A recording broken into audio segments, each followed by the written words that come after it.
கல் தோன்றி மண் தோன்றா காலத்தே முன் தோன்றிய மூத்த மொழி தமிழ் மொழிக்கும் வீரம் நிறைந்த தமிழ் மண்ணுக்கும் இங்கு கூடியுள்ள அனைவருக்கும் முத்தான முதற்கண் வணக்கத்தை தெரிவித்துக் கொள்கிறேன். என் பெயர் ராம் இதுர்லாட்சினி. நான் 4ஆம் வகுப்பு படிக்கிறேன். நான் பேச வந்துள்ள தலைப்பு காமராஜரின் எளிமையும் நேர்மையும். என் பணி பலனை எதிர்பார்க்காமல் கடமையாற்றுவது என்ற அற்புதமான கிருஷ்ண பரமாத்மாவின் வார்த்தைகளுக்கு ஏற்ப மக்களுக்காக வாழ்ந்த மகத்தான அரசியல் தலைவர்கள் ஒருவர்தான் காமராசர். பாரத நாடு தந்த தங்க தலைவர்களில் ஒருவர்தான் காமராசர். பணம், பதவி, கௌரவம், அந்தஸ்து போன்ற நான்கிலும் சிறுதுளி கூட ஆசை இல்லாமல் மக்கள் தொண்டே மகேசன் தொண்டாய் தன் இறுதி காலம் வரை மக்களுக்காக சேவை செய்து மக்களுக்காக வாழ்ந்த தேசியவாதி அவர்.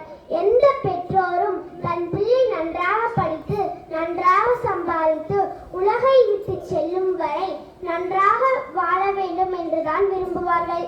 இது உலக இயற்கை. காமராஜரும் எளிய குடும்பத்தில் தான் பிறந்தார். உலகம் தெரியாத வயதில் குடும்பத்தை காக்க வேண்டிய தகப்பனாரை இழந்தார். குடும்பம் பொருளாதாரங்களில் தத்தளித்தது.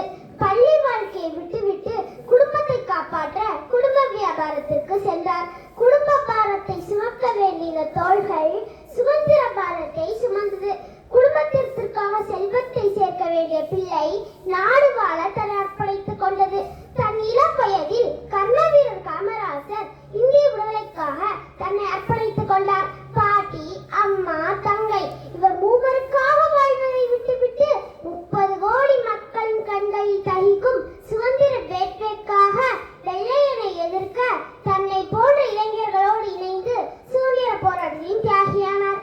இந்திய விடுதலைக்காக போராடிய மகாத்மா காந்திஜி, ஜவஹர்லால் நேருஜி, சர்தார் வல்லபாய் படேல், லால் பகதூர் சாஸ்திரி, வரதராஜலு நாயுடு, சத்தியமூர்த்தி, பெரியார் போன்ற அற்புதமான தலைவர்களோடு இணைந்து போராடிய காரணமாக வெள்ளையன் கொடுத்த பரிசுகளான அடி, உதை, பட்டினி, சிறைவாசம் போன்றவைகளை பெற்றார்.